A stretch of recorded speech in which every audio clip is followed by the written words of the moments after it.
are back, and it is it's turning into a pretty nice springtime here in Los Angeles. On our half of the country, Our half of the country. I was talking to my mom. My mom lives in St. Louis. 30 degrees. Oh, Snowstorm. oh. The further you go east, the worse it is. It's crazy. Their winter is sticking around a little bit longer than groundhog screwed them. So we've had a pretty eventful week. The first thing is, this podcast has always been a huge booster of Oppo, and Oppo has been top dog in home theater for a long time. They made the first up-converting DVD players that made your DVDs look even better on your HD set. Then they made the best Blu-ray players. They made the best up-converting Blu-ray players. And came out not so long ago with absolute just kick-ass, state-of-the-art 4K Blu-ray player. And mere days ago, Oppo said, we're shutting down. We're not going to design any new products, and we're not going to manufacture any more products, and we'll still support them, and warranties are still in effect, and that'll probably be handled by a third party. And the big, giant question is, what the hell happened? Why? Yeah. Chinese company. Taiwanese company. Yeah, Taiwanese company. And I don't. So at least I think it's Taiwanese. In any case, it's But yes, here's the thing: is that Oppo has a very interesting business corporate structure. Yes, the European and the American wings were always kind of independently operated. So somewhere in the pipeline, somebody just decided to pull the plug on this company for reasons that are completely mystifying. And here's the thing I've reached out to them. And when we say pull the plug, as opposed to sell, no, we are simply not going to do what we do anymore. We're going to simply support the old stuff, and we're done. Yeah, like the corner grocery just saying, we're going to shut down. I've been at it for a long time. Goodbye. Just going to close the store down, and whoever owns the building is just going to rent the space out to somebody else.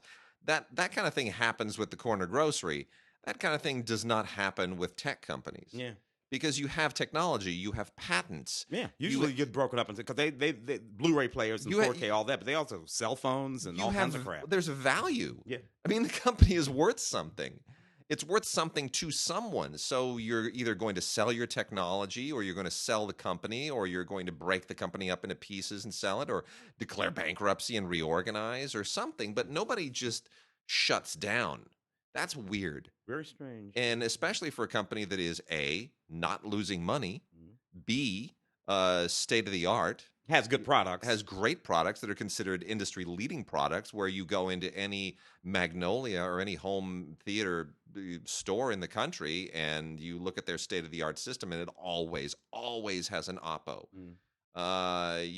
That's what's weird. I mean, they focused on what they did best, and maybe they see the writing on the wall that the disc industry is collapsing, and all they've ever done is make, disc players, basically. I mean, they had some great headphones, but you got to kind of wonder what's going on there. So anyway, I reached out to our contact there, who's always been so great to us, and have not heard back. So I'm going to try to get hold of him this week, and I'm sure everybody else is, because if you go to all the other sites, Digital Bits and AV Forum, these guys are everybody is in the same kind of apoplectic place, and nobody knows what's going on. It's all very strange. The press release was strange, and so we're trying to figure it out. Everybody's trying to get the same story. So somewhere between us and all the other sites, we'll get a story, and somebody will get to the bottom of this. So you'd think that just the tech news people would be all up in it. Yeah. It's really, really disconcerting. So it's very upsetting. If you have an Oppo, you can rest assured that it will still be supported, and you can still get it repaired someplace if it ever breaks. I own 4 Oppos. Not one of them has ever gone down. They're just they're built like tanks. They're amazing. Which might be the problem. Interesting that in technology that becomes problematic. They started figuring that out in the middle '80s. That when you build things to last, I will never forget. You eat into your own. Profit margin. You ever see the documentary "Who Killed the Electric Car"? Oh yes. The most salient part of that, I still remember Peter, what's his name? The guy from 30 something. Peter Horton. Peter Horton. I still remember Peter Horton sitting there while they towed away his EV1, just shaking his head, just saying, I don't understand. This makes no sense at all. Like, it's been a great car for me. And, you understood they only leased them. They never sold them. So they called those leases in and put them in a big lot in the desert and destroyed all those cars. And then there's a point in that movie where they say the American auto industry makes, whatever, I'm just making this number up, like $5 billion a year selling automobiles. It makes $25 billion a year selling spare parts. Yeah. And you go, oh, now I get it. Yeah. I get it. Yeah. Yeah. Figure that one out and apply it to everything. I don't know, man. Anyway. It's tragic. Here we go. And then we also got, hold on, a little email here from Philip Vater. I think it's Vader, right? Phil Vader, because Mark used to make fun of you. It sounded like Darth Vader. Anyway, Philip sent us. He said, perhaps you and Tim can give a nod to 2001, 50 years since it was originally released, getting a lot of buzz in the media these days. By the way, 2001 is one of my favorite films. And yes, Phil, it is my favorite film as well, right alongside Lawrence of Arabia. And here's the thing about 2001. 2001 is getting they've spruced it up. They're going to release a brand spanking new 70 millimeter print of it, which is going to premiere at the Cannes Film Festival in a few weeks in May. Along with Solo. Yeah, along with Solo. And they are then going to release it theatrically in the country again. So we're going to get a 50-year anniversary theatrical 70 millimeter release of brand spanking new prints of 2001. We were talking about 70 millimeter a little while ago when you first got here. Yeah, I just did a thing I just did a thing this morning for NPR Marketplace on 70 millimeter films, and that was a subject of conversation. So you look, 2001 straight up holds up. 1968, just 3 years before 70 millimeter, basically the era kind of shut down, but still just one of the greatest looking films ever made. Well, yeah, certainly in terms of that look, just that alone, and the technology. Now, on the show Friday, this was a discussion that we had on Film Week. On Film Week. And a couple of interesting notes about 2001. Tell me if you think this is true for science-based space movies. Yeah. There is 2001 and everything before, and then everything after. That's really true. And that's really it. And on the show, I mentioned Méliès when he shot that rocket to the moon with the guy in the eye and all that kind of. So you had that sort of conception. Yeah, and you walk forward through the 40s and the 50s, particularly all those sort of movies in the 50s, where the cosmology and the science of space was not applied at all because none of these people knew anything about it, so they just made stuff up. And then you hit 2001, and from that point forward, the math of space science, cosmology has to be applied to all of these films, even when they get silly, and they do. Nevertheless, there is some notion that this works in a certain way. It's 2001 is still the only one, and Gravity kind of clawed its way back a little bit, but Gravity still looks like a special effects movie. 2001, which oddly enough won Stanley Kubrick his only Academy Award for special effects. Yeah, him and Dougie Trumbull. Well, Doug Trumbull did the work, and Kubrick took home the Oscar. Yeah. Which believe me, Mr. Trumbull remembered. Yes, he did. He reminds people of that at every opportunity, but. It still is the only one that you look at it and you're like, I don't even think this is a special effects movie. They shot this in space. Yeah. 50 because years ago. No CGI, of course. No CGI. Models, scale, depth, forced perspective. All of the techniques of filmmaking that filmmakers today don't really need to learn because the computer does it for them. But Stanley knew them all, and of course cameras and lenses better than anybody on the planet. Better than most DPs. Save maybe Sidney Lumet at the time, but who was also good. But so all of that is 2001. A couple interesting things though, in doing the research for the show on Friday that I did not know is that Stanley wanted to fire Arthur. Yes, he did. Yeah, he was going to hire J.G. Ballard. Yeah, which would have been nuts. By the way, that would have been all kind of crazy. But they sorted it out. And a really interesting thing that I sorted out was Carl Sagan's little influence there. So Stanley and Arthur went to Carl to talk about how to physically represent the sort of alien, this, that, or whatever. And it was Sagan that said to them, "Don't You can't. Anything that you will conceive will be wrong. Yeah. And put a stamp on it now Yeah. other filmmakers didn't pay attention to Carl. They did, and bully for them for Yeah. paying attention to Carl. Other Yeah. filmmakers decided, we're gonna with the ears or the teeth or the whatever, And but they didn't do it, and good for Carl Sagan. And Kubrick also gave one of his very rare and certainly his most elaborate interview at the time to Playboy magazine. And if it's all, it's in a million places online. If you have a chance to dig it up, read it. It is one of the best interviews any filmmaker has ever given anywhere. Kubrick's Playboy interview at the time of 2001 is really something spectacular. It's really, really amazing. It's a great interview. The other big news, speaking of Cannes, is the feud with Netflix. Oh yeah. And before we jump into DVDs, but we should talk for a minute about this because after having a few films in competition last year, including the Meyerowitz stories and Mudbound. Was it Mudbound? No, Mudbound was, but they made Mudbound, but it wasn't in competition. But the Meyerowitz stories was. And Netflix, well, the backlash in France, which is very protective of its film industry, was huge. And they said if you want to film in competition at the Cannes Film Festival, you have to have a theatrical release in France. Mm-hmm. So not unreasonable at all. Not unreasonable. So Netflix then said, okay, then these are the movies you're not getting. And they're doubling down. Yeah. And so's Cannes. And it's Netflix straight up will not release these movies in theaters in France. They won't be bullied into it. They won't be sweet talked into it. They fundamentally want you to go to Netflix to see their movies and not a theater. They just aren't going to bend on that. You said it already. Netflix is in a different business. Yeah. They're not in the theatrical movie business anyway. But they feel that they can make movies that are good enough, and deserving. I think that they're being silly. I do too. Netflix, I mean. Yeah. I have no. I really. And I get it. Different business, and we're just going to go. But no. Engage. I mean, am I being silly? No, you're not. I understand what Amazon is committed to the theatrical release. Yes. And that doesn't take away from your TV shows and all that. I mean, Netflix is still building. And sometimes their brand. they will do them date and date still. But Netflix seems determined to demonstrate that theaters are obsolete as far as its brand. They want you to, if you want to see something that Netflix has made, you have to enter their ecosystem, go into their world, and pay their subscription fee. And I hope they realize that they're going to have to bend on that a few times. And it would look. They can do whatever the hell they want, but it would behoove them to bend on it, or just not do it. Sometimes it would behoove them to be more selective. Why are you stabbing yourself in the neck? Here's the thing, too: filmmakers want their movies in theaters.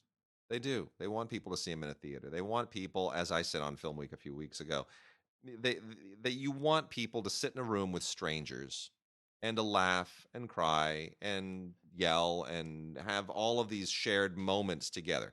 That's what cinema is. It's not about sitting in your underwear in your living room and watching something alone.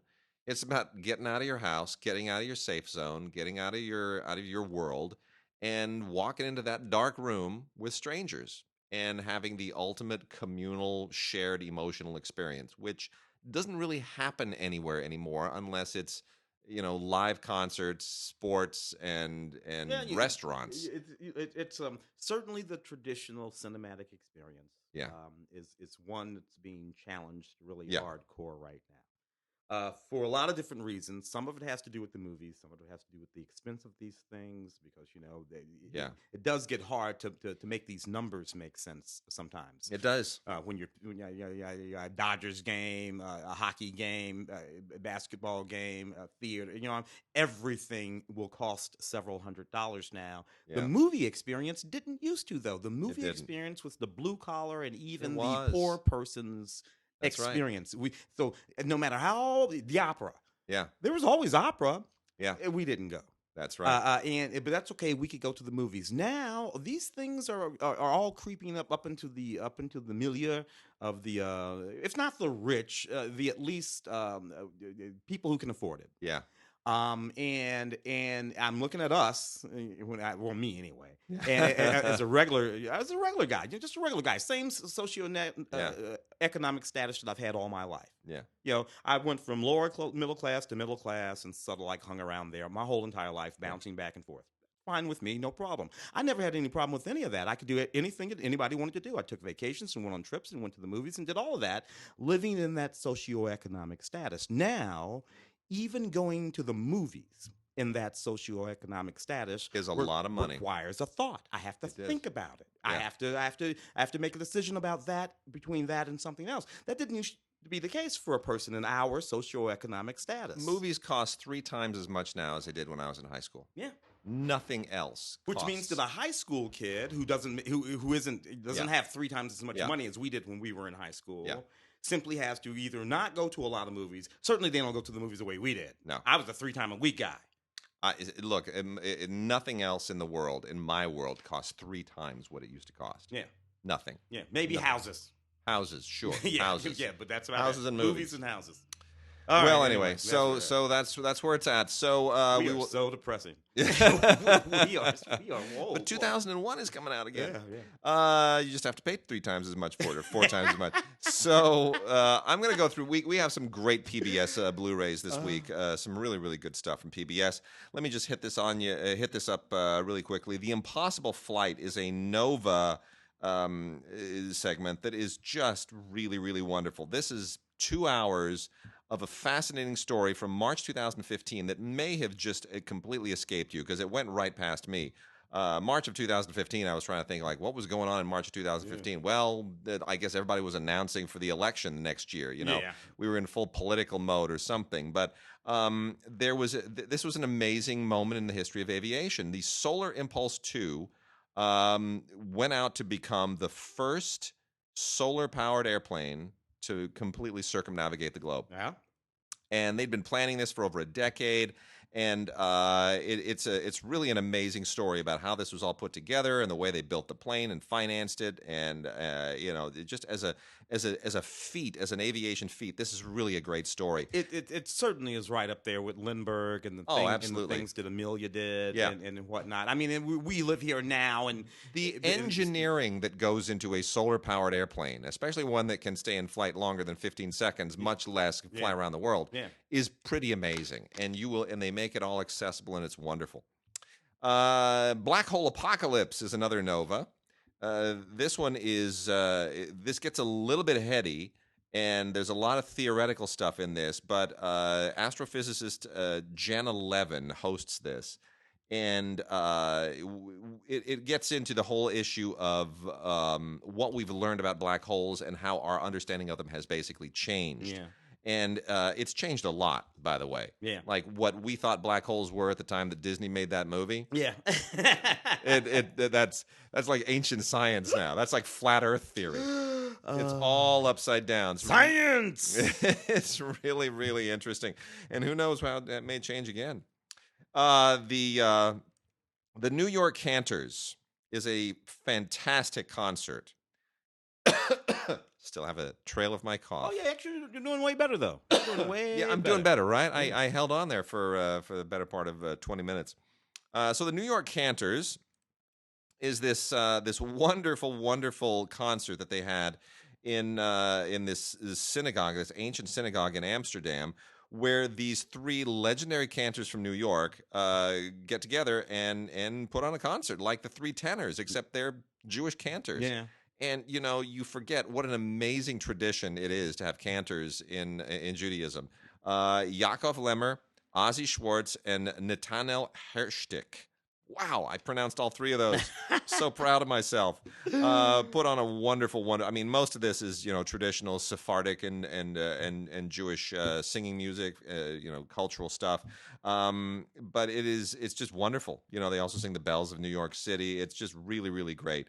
And Bob Zimmerman, the Dutch composer, arranges all of this stuff, and it's just wonderful. It really is. It's an absolutely wonderful concert. You don't have to be Jewish, observant or otherwise, to enjoy it. It's just really, you just have to have a good ear. Great ear. Lovely singing.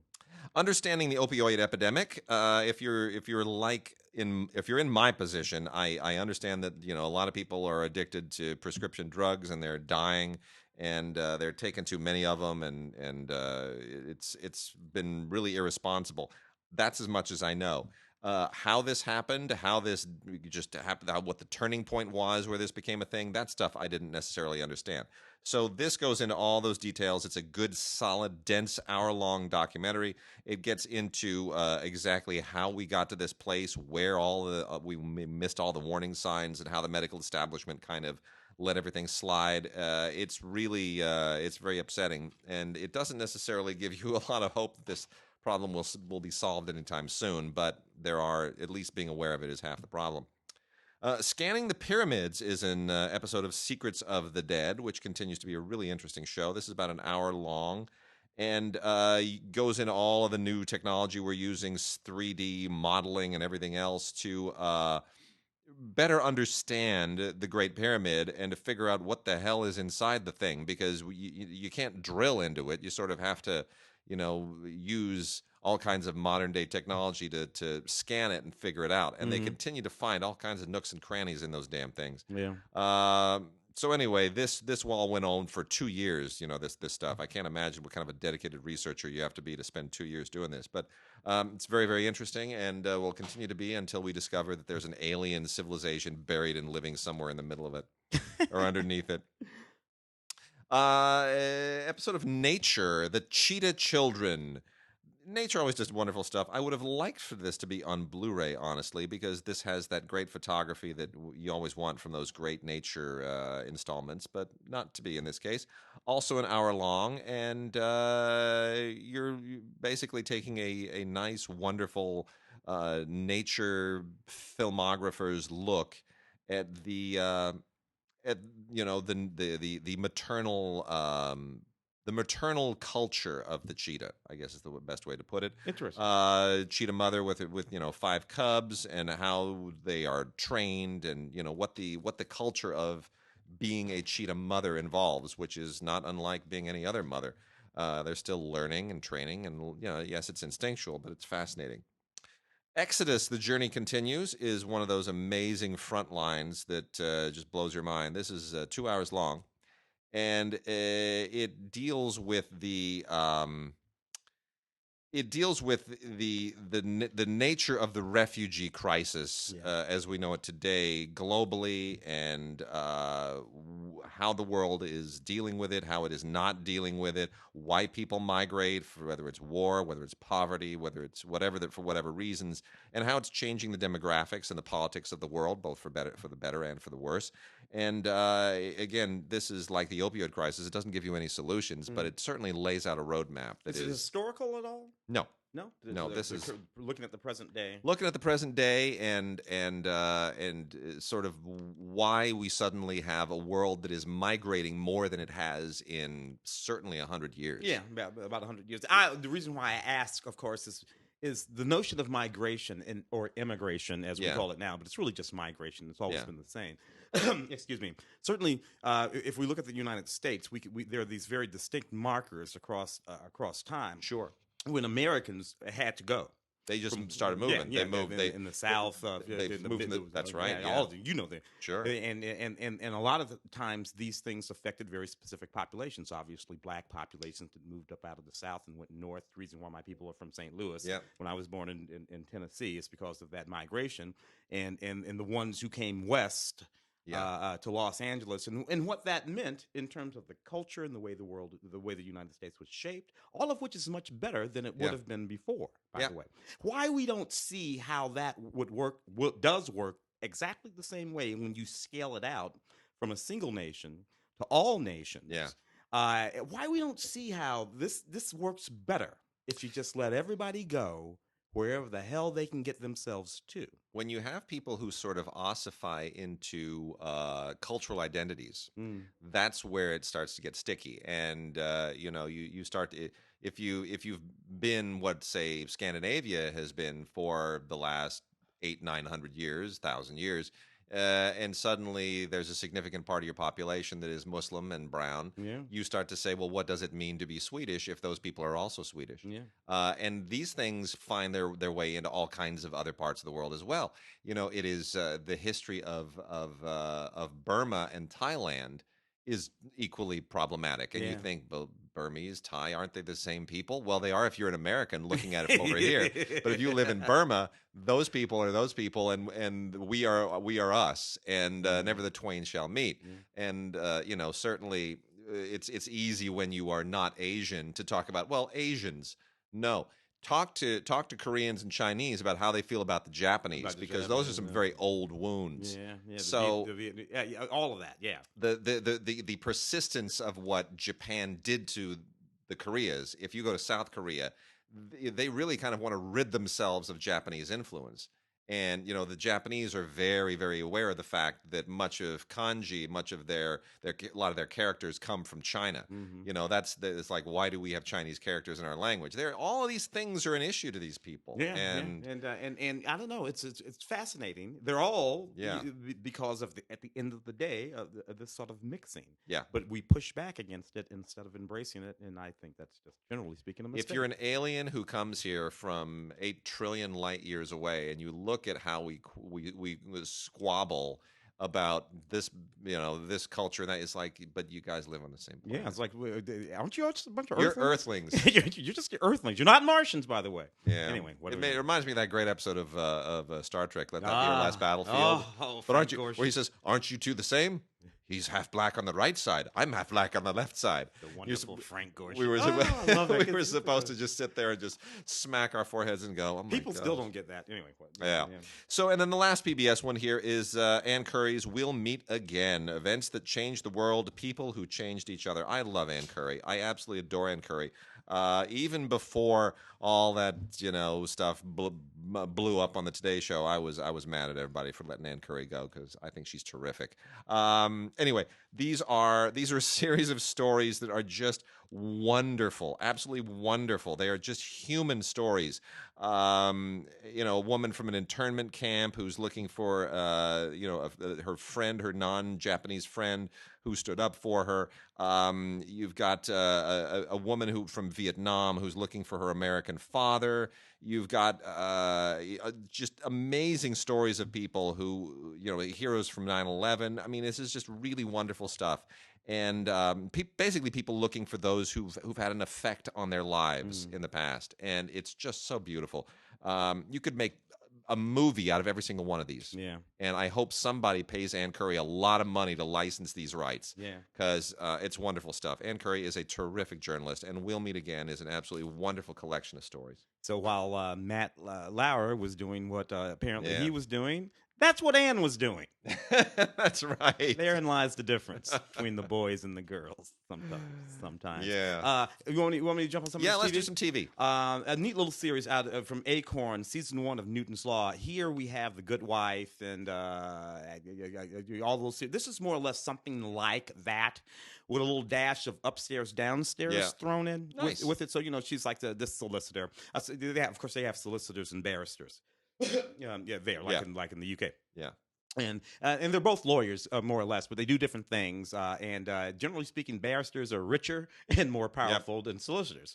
But you can switch from one side to the other occasionally. Anyway, this young woman's solicitation office goes south. She has to go to work in a fancy barrister's office that's run by her old ex, and it's all about that, the sort of differences between these two people who are ostensibly the same, doing the same work for the same reasons, but engaged in the world in very different ways, and how they affect each other. It's really, really funny, little series here. This is season 1 of Newton's Law, and popping over back to the States here, the complete 5th season of The Americans.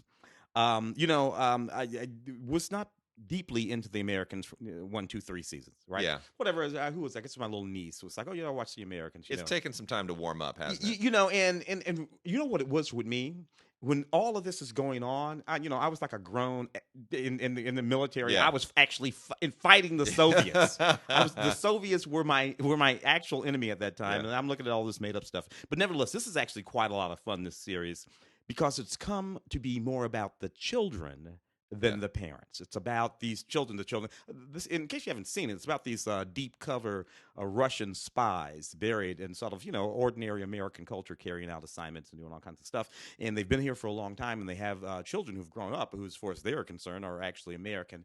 And at this point in the series, the children have come to find out that their parents are deep cover Russian spies and have to make some choices. Anyway, it's a neat series. I would have thought this would have made it 5 seasons, but it did. Special features include deleted scenes, a gag reel, and a first look, along with unaired.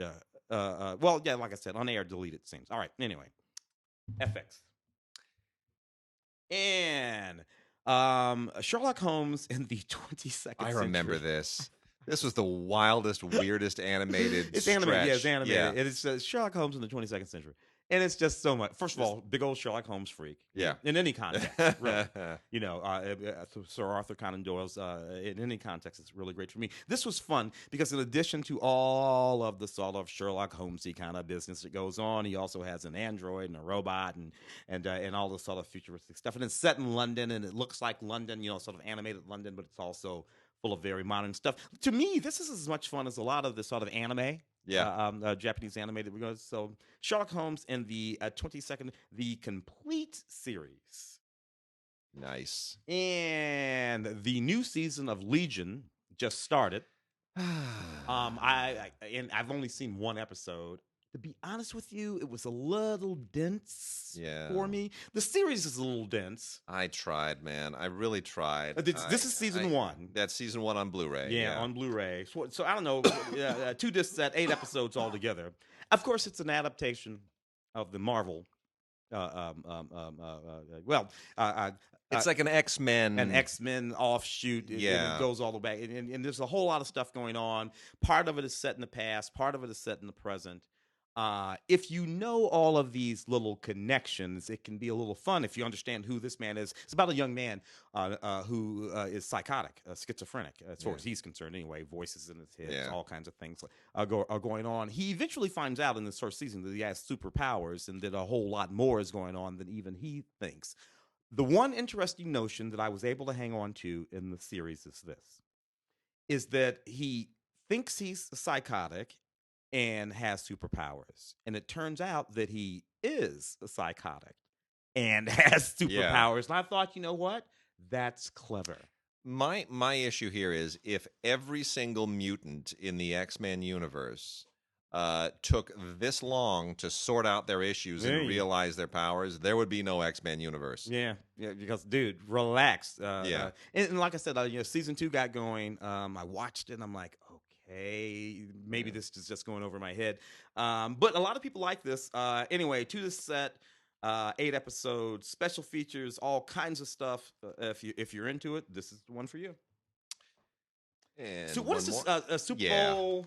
That's our Super Bowl 52 champion Blu-ray DVD combo set for the Philadelphia Eagles. Yeah, which I guess is noteworthy because they beat the Patriots, and everybody always loves to see the Patriots get beat. I guess I'm happy for the Eagles. I got some friends from Philadelphia, our good friend Andy Klein, and my friend Dean Heyman Mason will be very happy that his name was mentioned on this podcast. Dean's a Philly boy. Kobe Bryant's from Philly, so I mean I celebrate people from Philly. My gal Dean is in Philly. Problem with this is for me, I don't give a damn about football, so I'm gonna put that down, put that right down over there. What are we doing? Anyway, let me hit a couple of music things, and then we're going to jump into some classic movies, and then we will wrap things out with new movies this week. We're going to save it to the end because we got a few really interesting things to talk about. So first I'm going to mention Memories in Rock 2, Richie Blackmore's Rainbow. So Richie Blackmore we've mentioned here before. He basically, as pertains to Blackmore's Night, I played a little bit of that around the holiday time. Blackmore's Night, he teamed up with Candace Knight, and they have this kind of Renaissance rock band. It's just really cool stuff. I dig the whole retro pop music, folk music, Renaissance vibe with guitars and all that stuff. But Ritchie Blackmore also is an old school rock guy. Like, his sound in the '90s was very much borrowed from kind of the '70s, things like Deep Purple and stuff like that. So anyway, he wanted to get a little bit back to his roots, and he did a tour of the UK, 3 concerts in 2017 with a new band called Rainbow. And it's his old band was Rainbow, but this is a new people in Rainbow. So basically, resurrected Rainbow with all new people. And this is 2 CDs and a DVD of those tunes, and all live performances. And then the really interesting stuff relative to this show is the DVD, which has just a ton of interesting interviews on it, including obviously Ritchie Blackmore and Candace Knight.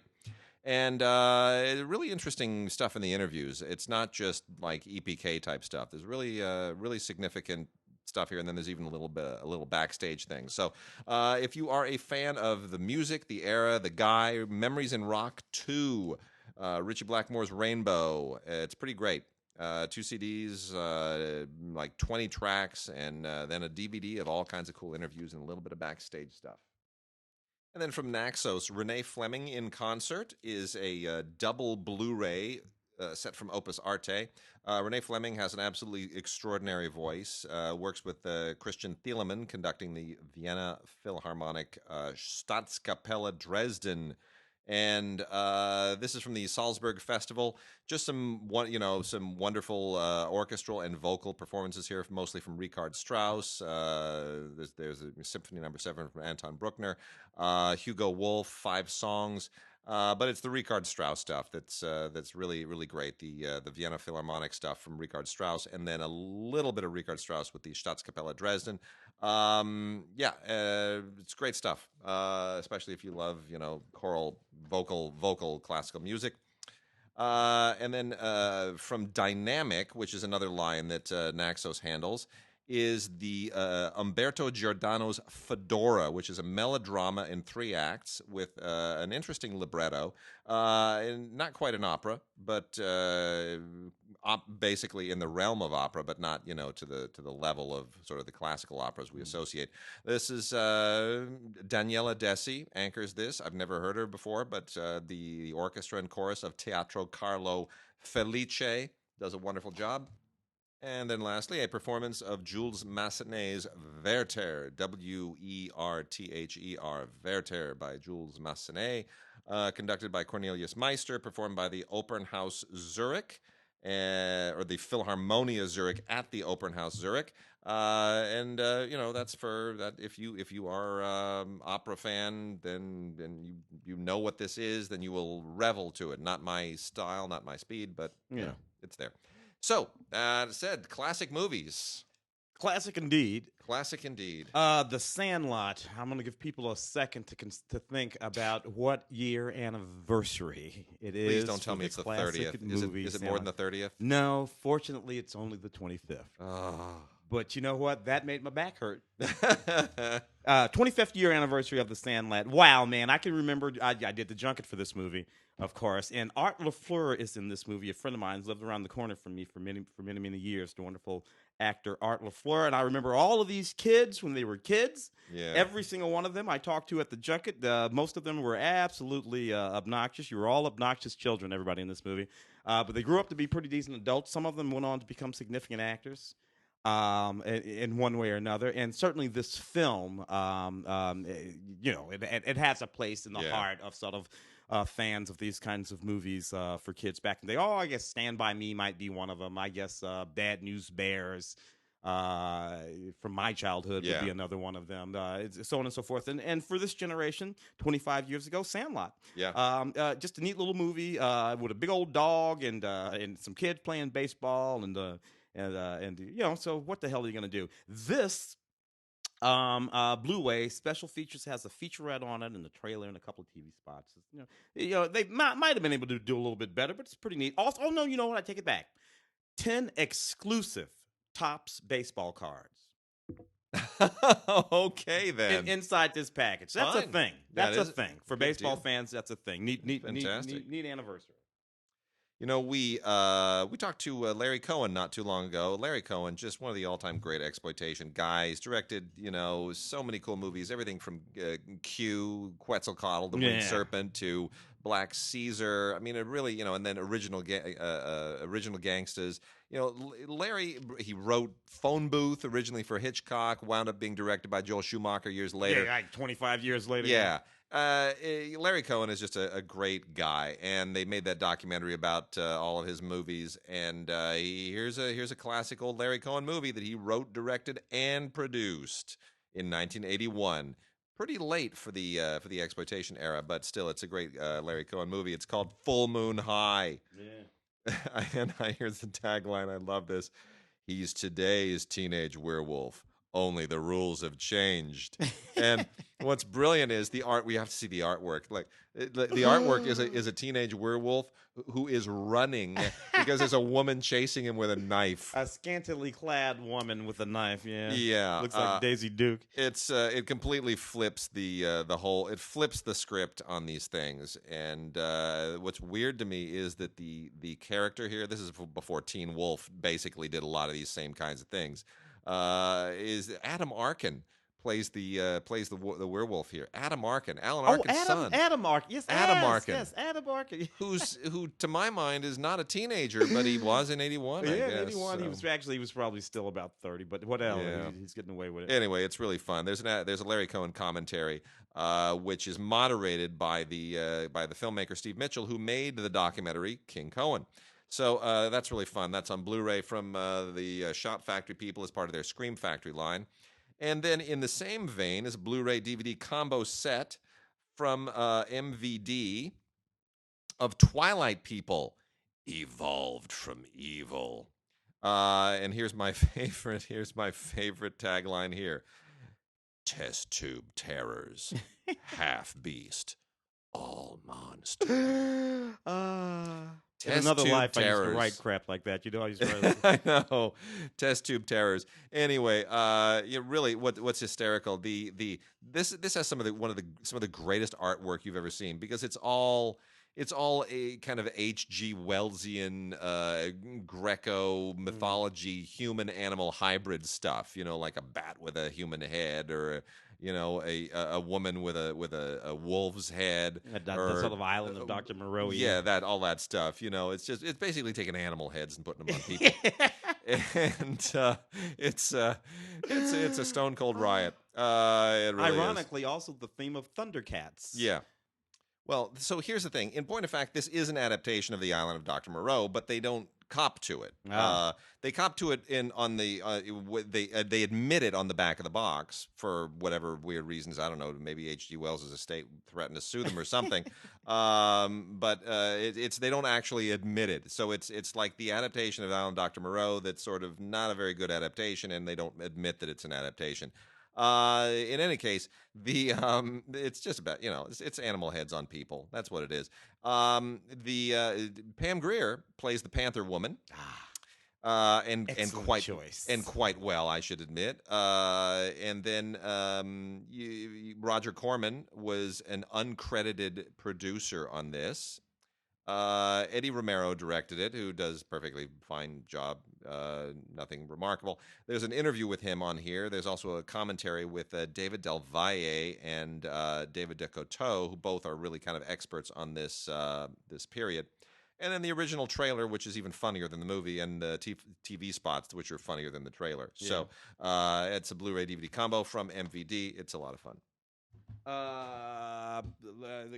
Pressing forward with anniversaries, Cheech and Chong's Up in Smoke again. Oh my goodness! I will give people a moment. I don't figure this one out. 40 years. Yeah, it's a 40-year anniversary of Cheech and Chong's Up in Smoke. Which, by the way, was sort of like co-directed by Lou Adler and Tommy Chong. Yeah. Lou Adler, who's kind of a neighbor. I mean, he lives about a mile away, but I see him all the time. Yeah. Did you know Lou when he was married to Shelley Fabrice? I never really knew Lou. I just see him around, like at the coffee shop or standing in front of his house on PCH or whatever. And then, obviously, when I watch Laker games, he's always sitting there. Yeah, you're like that. You can't miss him anyway because he's always got some sort of wacky... Yeah, with the long hair and the whole thing. But Lou is... I mean, look, everyone knows where he lives, and everybody sees him all the time. And he's just hanging out. Lou was groovy. And when I think about it, co-directed Up Up in Smoke? Sure he did. Yeah. Of course he did.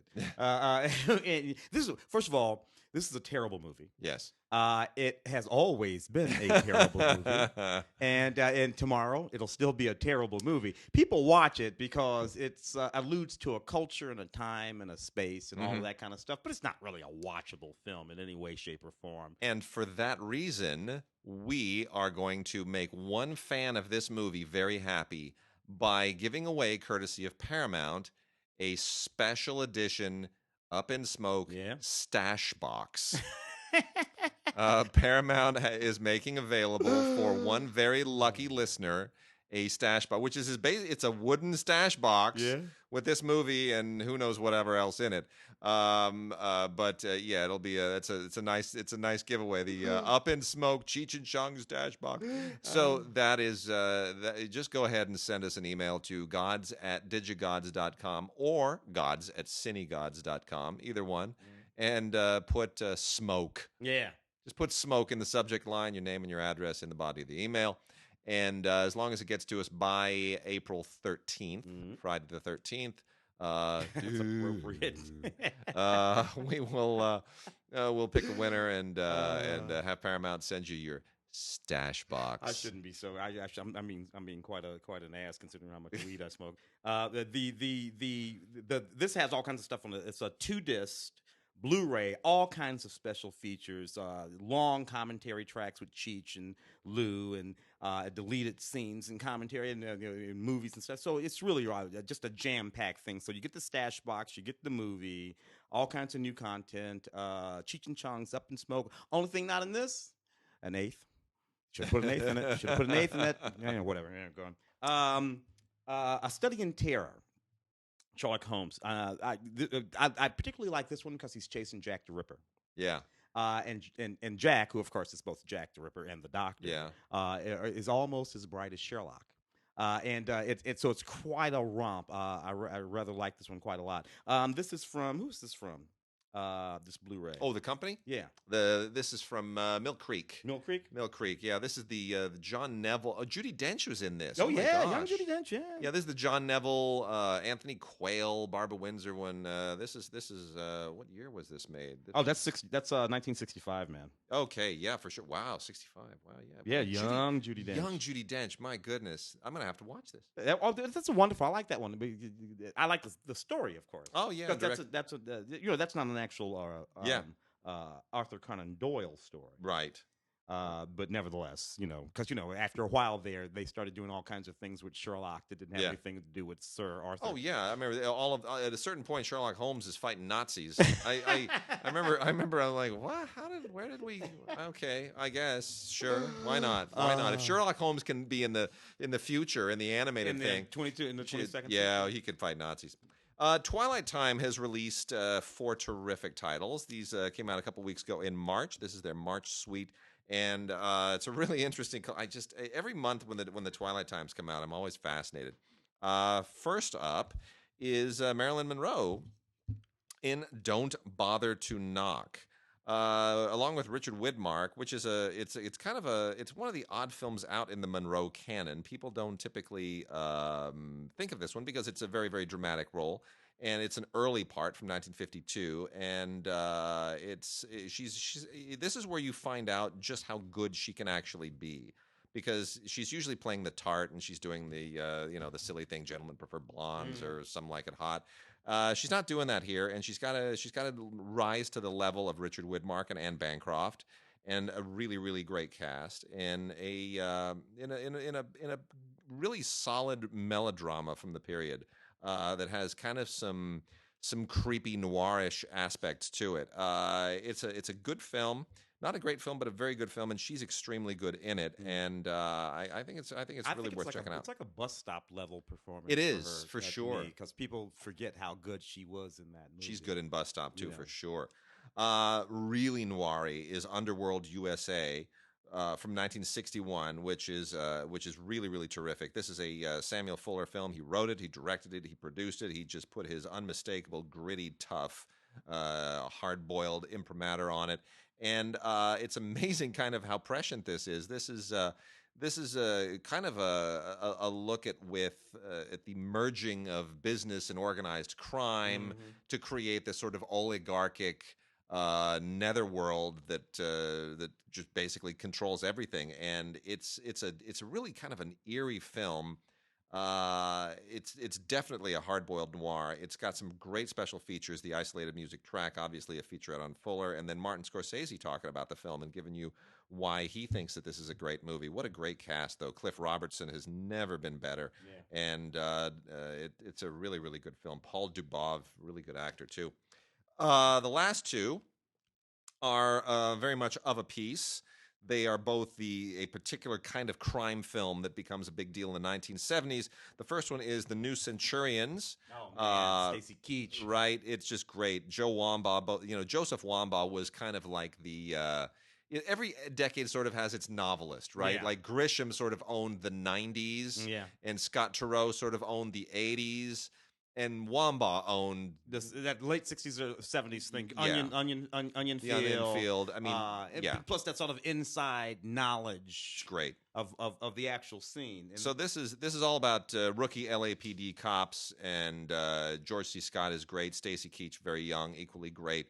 It's a really tough, hard-boiled look inside the LAPD. And through still the is that movie pops up on broadcast television every now and then, and so I pop and I watch it. It still is. It's great. It doesn't look like it doesn't feel like an artifact of a No, age. it doesn't. It does not. There are 2 audio commentaries on here, and Nick Redman, the film historian who's part of the Twilight Time team, with actor Scott Wilson, gives the best one of the 2. It's really, really great. And Sterling Silliphant, great screenwriter, adapted it. Richard Fleischer kind of stepped outside of his usual genre trappings to do this. It's really great, and produced by Irwin Winkler and Robert Chardoff just a few years before they would win Best Picture for Rocky. Yeah. And then the last one of my favorite films of the period, The 7-Ups. Roy Scheider graduating from the French Connection, where he played second fiddle to Gene Hackman's Popeye Doyle. This is from 1973, just 2 years after the French Connection, and he's holding it down himself. This is a terrific film, produced and directed by Philip D'Antoni, and Roy Scheider is basically a really, really, he leads this elite squad of detectives in New York. And the reason it's called the 7-Ups is because the people that you're after, you've committed a crime that guarantees at least 7 years in prison. So if the crime is that serious, they call these guys in, right? And it's mostly mob stuff. The Godfather was the year before, so we're still trying to kind of tap into all that stuff that's happening in the early 1970s. And and that was a period too where you could still get away with the notion of these cops, a group of cops, doing what they quote unquote need to do. Yes, gotta do, and the public was still with that on the side of the cops. They were obviously tough time. And all The Manson killing and all that stuff was still in the air. The Hillside Strangler. I mean, Dirty Harry is part of this same of that whole moment. Scene, to a certain extent, those Bronson moves though he was a cop, but that was a There moment. was a lot of anxiety. Yeah. But today you very definitively cannot make any of those moves. No, you couldn't. You couldn't. I mean, look, William Friedkin and John Frankenheimer almost made a career out of this genre in many ways. Dubious cops. Bullet was another one. Yeah. So anyway, the thing about the 7-Ups that is so great is the car chase. This is right up there with Bullet as one of the all-time great car chases. And the moment that everybody always remembers is when Roy Scheider is headed straight for that semi, and he is not going to let that semi stop him, and he goes right under it. And it takes the top of the car off, and it's a fantastic moment. It's just they don't do stuff like that in movies anymore. Anyway, isolated music track of the terrific score here. Isolated music track of an unused score by Johnny Mandel, which is really interesting. Richard Harlan Smith, film historian, does the audio commentary. You get an introduction by Philip D'Antoni, the director. Bunch of other stuff, including an anatomy of a chase, behind the scenes of the filming, the 7-Up, and lobby cards, stills, whole bunch of other stuff. It's a lot of fun to go through. So the 7-Ups, one of the most appealing of Twilight Time's releases in quite a while. I got a couple here that are really fascinating to me. 1902, Méliès, A Trip to the Moon. It's funny We talked about that just a second ago. When we were talking about 2001. Yeah. And this is particularly interesting because there was not believed to be any hand-colored prints of A Trip to the Moon. Méliès, people have seen it before. Oh, the hand-tinted stuff. stuff. Yeah, the hand-tinted stuff. If you go online, you can see it. But people didn't. They thought it was all gone. They found it in 1990, and it's just fantastic. Anyway, A Trip to the Moon, Méliès's 1902 film, 15 minutes, hand-colored, just a wonderful, wonderful artifact that one must have. And then also on here, the 2011 film, 65-minute documentary, The Extraordinary Voyage, which is about a whole bunch of. So it's really, really just a lovely thing where you sort of get all that. Lots of other bonus features as well, with this neat 2002 Méliès, A Trip to the Moon, coming out right behind the. What did we say was the 50th anniversary? 50th anniversary of 2001. Yeah. That's so cool there. And we also have Dark Crystal. Man, I was listening to something. Frank Oz was on something just the other day. Yeah. Oh, he was on NPR. He's just being interviewed on NPR. Dark Crystal, really, Jim Henson, Frank Oz doing what they do at the height of their powers, or really working with these things in scale. I can't think of anything like this today. No, that's going on. I mean, because everything would be CGI. Why would people? CGI, the beauty of that is the puppetry. That it's elevating puppetry to the highest level of any other art. Which, of course, puppetry had been for 3,000 years before. And Jim knew that, and being able to bring us in, and of course, here, this is just, it's such a wonderful movie, and this is a 4K. It is so beautiful. I mean, this thing was speaking of 70 millimeter. Was shot 35, but it was released in 70, and they restored those 70 release prints for a brief release in end of last year. It was like a week in a few select theaters just for hardcore fans, but they cleaned it up, and honestly, this thing just looks so beautiful in 4K. Everything about this is so organic. It's a really underrated movie. I think it's people focused on the puppetry without necessarily paying attention to the fact that in many ways this is better than Lord of the Rings. Yeah. It really kind of is. In a narrative sort of way, the actual storyline and the way he draws you in. This has deleted scenes commentary with Brian Freund, Fround. Freund, I guess. Freund, and a lovely sort of picture-in-picture storyboard track thing that they're doing, so that you can follow the puppetry along with the storyboards and see how they mix it all up. Photo galleries, just a wonderful, wonderful, wonderful package. Dark Crystal. Jim Henson, I think we lost him in 91, 92? Oh, it was too soon, whatever it was. He'd still be around, Some great stuff from Kino. Their licensed stuff. We got a couple of double features here, and then some other ones that a lot of people have probably forgotten about. Alan Pakula, who died the most horrible death of any director in history. If you remember, he was just driving along the interstate somewhere in New York, and a crowbar came flying off a truck and impaled him. It's just so horrible. Almost movie type stuff. Really. Alan Pakula directed one of his later films was Consenting Adults, starring the powerhouse trilogy of Kevin Kline, Mary Elizabeth Mastrantonio, and Kevin Spacey. Oddly enough, all of whom are now kind of out of the picture. Kevin Kline will do things now and again. Kevin Spacey is in The Doghouse, and Mary Elizabeth Mastrantonio hasn't been heard from forever. Yeah. But on the second tier here is Rebecca Miller, E.G. Marshall, and Forrest Whitaker, all of whom are still doing really good work, especially Forrest Whitaker, who's just showing up in all kinds of things. So this is, it's a really, really interesting artifact of the early 90s. I remember very well when this came out. We met not too long before this. Right around it. And you know what? It's an interesting film, really nicely shot by Stephen Goldblatt, who was one of the premier cinematographers of the time. It is, certainly in the it's in the thriller vein that was popular at the time, Fatal Attraction and Basic Instinct. This is what they were all doing. And Kevin Spacey is just the creepiest neighbor you will ever see. It really is. But it's one of those obsession thrillers that the 90s were filled with. Similarly, in that vein is The Psychopath, which oddly enough is a musical comedy. Isn't that crazy? I just love it. No. The Psychopath is a movie that lets you know exactly what it is, from 1966, when they did not have subtlety in their titles. Written by Robert Bloch, who of course wrote Psycho, as well as a lot of great television for Alfred Hitchcock Presents, Twilight Time, Twilight Zone, and Star Trek.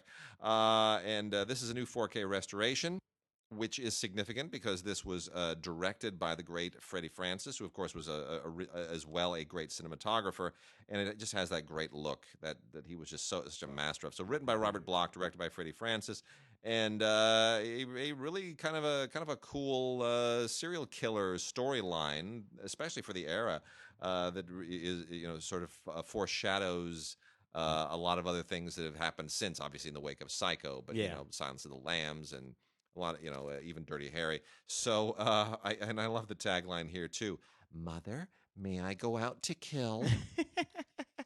So fun. And then the last three, we have My Father the Hero with Gerard Depardieu and Katherine Heigl, a very young Katherine Heigl.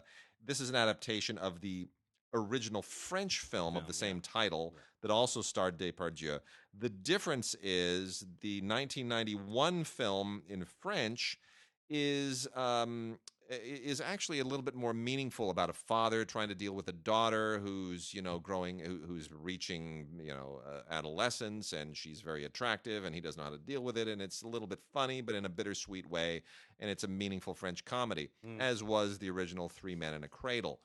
As opposed to Three Men and a Baby, as opposed to Three Men and a Baby, which is just we're changing diapers, and this is where this goes a little bit off the rails. It's slapsticky, and you got like water ski gags, and it's just Depardieu had this moment in the early '90s with Green Card. He made that movie Green Card, which is great. Andy McDowell. It's a Peter Weir film. Yeah, he had this moment when he came. And his English was still a little iffy, but somehow he was so charming that he penetrated the sort of American zeitgeist. Yeah. Well, anyway. When you have an original Francis Weber co-wrote the screenplay to this thing, along with my very good friend Charlie Peters. Oh yeah. I take nothing away. Charlie is a terrific screenwriter, but this is all slapsticked up, and that's what the studio wanted, and it's a little bit too bad. I mean, it's still a fun film, which is funny because the hit was always the other way around. That the French liked the slapstick, and but they flipped it. Yeah, I don't get that. Yeah, so I mean, I still like this. I think I would like it more if I hadn't seen the original. And I need to ask Charlie just what's it like rewriting Francis Weber. I need to find out what that's. I need to find out what that is. I just had lunch with him like 5 days ago. Anyway, and then the double features here. One is this one is actually a really great double feature. It is Too Much, TWO, Too Much, and Miami Rhapsody. Both of them with Antonio Banderas. Well, all three of them with Antonio Banderas. Antonio Banderas is you'll get it with Too Much. That's the gag. And Too Much is a screwball comedy from Fernando Treba, who did Belle Epoque and won an Oscar for it, and then he came and made his big Hollywood English language clunker, which was Too Much, which is not really as bad as all that. I mean, it's actually very, very sweet. It's Antonio Banderas and Melanie Griffith and Daryl Hannah, and it's you'll see. It's interesting. He's juggling women. It actually plays better now than it did when it came out. He's juggling sisters, is what he's doing. And it's actually very, very, very sweet. And then Miami Rhapsody is just an absolutely terrific movie. David Frankel, I still think, is one of the most unheralded, unsung directors still working. He keeps making great movies, and apart from Devil Wears Prada, he doesn't get nearly enough credit for them. He's just a really terrific director. Miami Rhapsody, it's very Woody Allen-esque. Very. And what's her name? Sarah Jessica? Yeah. She was so good in that movie. She was great. She's just great. I got this sort of wacky double feature myself. I remember this movie.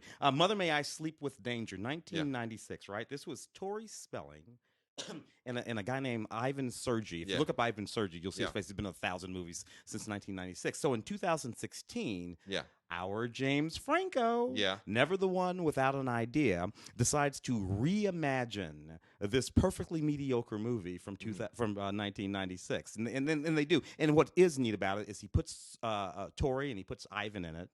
And then there's a vampire plot to it now. Oh, no. It wasn't in the 1996 movie. The 1996 movie actually wasn't that bad. It was kind of neat. It's about a young woman who falls in love with this handsome young man who was from an upper crust family and seemed to have everything except that he was flat out nuts, a psychopath. He wouldn't leave her alone, and it was kind of fun.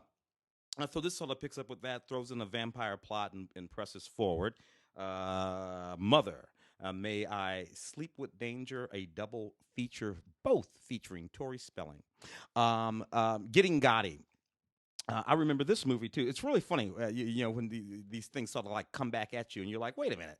I totally remember that. Getting Gotti was Lorraine Bracco playing a young woman, a young assistant district attorney, because she was the assistant district attorney. This is a real person, who was involved in this whole plot. They called him the Teflon Don, right? Because he had been, you know, charged and all this kind of Teflon Don, right? All that kind of. So anyway, this is all about that and how she was instrumental in eventually getting Gotti, Lorraine Bracco, young Lorraine Bracco, you know, before Scorsese with Pesci and all that. Yeah. Goodfellas. That's the one that popped Lorraine Bracco. This was actually right before that, based on true events. Anyway, probably you got to be at least 50 to even know who got it. Yeah, probably. He didn't exactly stick. Human Trafficking. Dig this cast. Mira Sorvino, Donald Sutherland, and Robert Carlyle. In let's say 99, 98, 2000, 2005, that would have been the cast of an A-list theatrically released film. Mm-hmm. Unfortunately, not so much today. The storyline is very powerful, though. This is about human trafficking, exactly that. Young women being bought and sold into sex slavery. Extremely intense and extremely powerful, compelling from that standpoint. Not the best filmmaking in the world. Wants to be something like Steven Soderbergh, that wonderful Steven Soderbergh film. Would like to live in that space, but you know, these filmmakers aren't quite that good. Nevertheless, clever. And we're going to wrap the show out with a quartet of new movies that were kind of a big deal end of last year. The first one, Phantom Thread, Daniel Day-Lewis, in the Paul Thomas Anderson movie that was somewhat divisive. Here, you know, without getting into all the backstory of this, of course, this takes place in the 1950s, and Daniel Day-Lewis plays a British fashion designer Haute couture. Haute couture, who is based on an actual American designer. There's a whole interesting backstory there. But here's the thing. I loved about 35, 40 minutes of this movie, which I was almost in tears how much I was loving it. Those first 40 minutes are amazing. And the music that Johnny Greenwood score. Oh, my goodness, that score. It just so captivates the era. Everything was wonderful. The photography, which Paul Thomas Anderson, who was his own DP on this, and he brings this woman into his world that he meets in a cafe, and then she becomes his mistress, and then his muse, and then his like psychotic live-in Joseph Losey, the servant. Wait a minute, this movie goes off the rails, and it's like weird. It takes a left turn. It takes a weird left turn, like so many of his films do, and I understand that that's the point. That's what he does. But I didn't really like where it went at that point. All I know is I was already watching a movie, sort of a James Ivory-esque sort of Remains of the Day sort of movie that I was loving. I was too. Thoroughly captivated. Cyril, what's her name? Who plays the sister? She's just absolutely extraordinary in this film. Leslie Manville. Leslie Manville, who plays Cyril, his sister. Plays the character Cyril. And she's so got an Oscar nomination. Got an Oscar nomination and deservedly so. And all just so good. And then I'll put it to you this way: henceforth and forever, there's going to be a moment when I turn that movie off. I'm going to watch it. I will too. And I'm going to put it in, and I know exactly when I'm going to turn it off. Same here. And then I'm done with that. Well, it got a bunch of Oscar nominations, and it is extremely well done. It's exactly what we expect from Paul Thomas Anderson. It is wonderful, and then it starts raining frogs. Yeah. Which, if you've seen Magnolia, you know. Molly's Game, based on a true story. Aaron Sorkin, based on the book by Molly Bloom. Molly Bloom, of course, being the young woman who was a championship skier. Love this movie. Had some issues there and blah, blah, blah. Ended up working these high-stakes card games in Hollywood with movie stars and just all that. I mean, with big names. Big names not named in this film. Nope. Which strikes me as a little silly because we know who they are. Yeah. We know who they represent. You can Google it and find out. It's really easy, but you know, whatever. Maybe somebody would have got sued or something like that. In any case, Jessica Chastain, Idris Elba, and Kevin Costner. Yeah. Idris and Jessica, in particular, are very capable of speaking Sorkin's language. Sorkin has a language of his own or a style of his own, which either you like or you don't. Yeah. I do. I love it. I love this movie. It's very quirky, and there's a lot going on in this movie. This is the thing that I love most about the movie. I'm just talking about the movie now. Yeah. Molly Bloom, as played by Jessica Chastain. I love it. Yeah. Here this woman is amidst these men, powerful men, all of them. Even her own dad. Yeah. Idris Elba, the movie star. This woman, she's got nothing. She breaks every freaking one of them. Yep. With her mind and her beauty and her backbone, she wins. I love that about it, which is of course true. Molly won, and all the big movie stars and all. She even breaks her dad. I wanted Costner to get a nomination for this. It was a wonderful I know you can scene. only get 5, but and it's really all one scene, but it's a great scene. It's a great scene, and it's a scene, a complicated scene, but it's a scene where everybody wins. Yeah, that's what our buddy Sherman calls it, one of those everybody wins scenes. Yeah, it's a beautiful scene, man. Anyway, Molly's Game, Blu-ray, DVD. Anything fancy on here? Bonus feature, building on Empire. I don't know what that means. I just love that. This has the first 5 minutes of this movie is just ripping. All the Money in the World, which got a little bit sabotaged by its own, by fate, really. Yeah. All the Money in the World, of course, is the story of John Paul Getty's, legendary, famous J. Paul Getty, whose grandson was kidnapped. His very weird, wayward, kind of out there grandson got kidnapped and held for ransom, and it gets very gruesome, and he wouldn't put up the money, and this was a whole thing. I remember this very, very well when I was younger. This was a big deal in the news. Just this and Patty Hearst. Yeah, because you were right here. I was here. You were right here, man. This and Patty Hearst were the two big stories, right? And I got to tell you though, because having studied the history of that, irrelevant now. Yeah. Not much of anything that happens in that movie actually happened. That's true. I mean, the kid got kidnapped, and it's a lot of, and some gruesome things happen, and the rest is kind of fabricated. So, as everyone by now knows, this was originally shot with Kevin Spacey in really thick makeup playing J. Paul Getty. And then, of course, the Spacey story broke, and they went back to their original choice, Christopher Plummer, who came in and they did, like, in 2 weeks, they reshot a gigantic portion of the movie. It is a huge portion of the movie that they reshot. Yeah.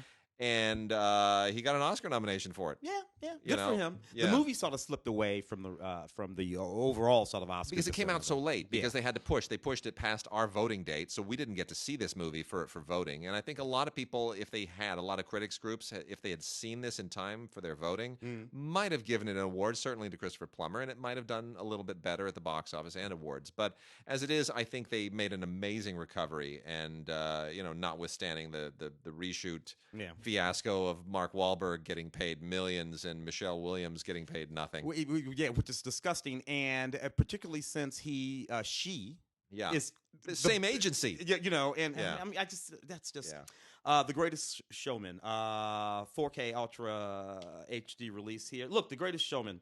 I get it. We're just making a big old family movie. So they allude to. I love Hugh Jackman. Love Hugh. I love that little Zendaya girl in this movie too. By the way, she was wonderful. Yeah. As was the kid with the abs, Zac Efron. Yeah. But this movie has all kinds of. Because I mean, seriously, we can't. You shouldn't be able to get away with this today. J. Paul Getty was a nicer man than was P.T. Barnum. They make P.T. Barnum into Disney here. He becomes Walt Disney. He's out to fulfill people's dreams. No, he didn't. P.T. Barnum was a cutthroat SOB. Yeah, is what he was. And he was an exploiter, and that's fine. I don't think that he was like the most vicious human being on the planet or nothing. No, but they ignore it whole and completely. Yeah, completely. So well, this is a fairy tale. And look, we're critics.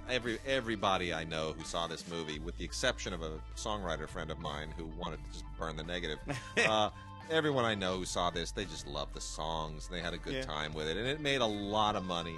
This is one of those movies that wound up being critic-proof, in large part because the guys who wrote the songs are the guys who did the lyrics for La La Land, who are big Broadway guys. But anyway, 4K looks terrific. It's wonderful, and it comes with Movies Anywhere, and so you can put it on your Movies Anywhere digital locker and watch it forever and over and over and over and drive people crazy. A lot of featurettes, but on balance, it's a critic-proof movie. What do you care what we have to say? Yeah. All right, we're done for this week, and we will see you guys next week.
Was you or Mark that had the great crazy Ken Russell story? Oh yeah, we've told it on this show before. Okay, good. We've told it before. We'll lay off. Anyway, that is it for this week. We'll see you guys next week. Send us emails with Croft for the Lara Croft Tomb Raider 4K giveaway in the subject line. Get it to us by the 30th.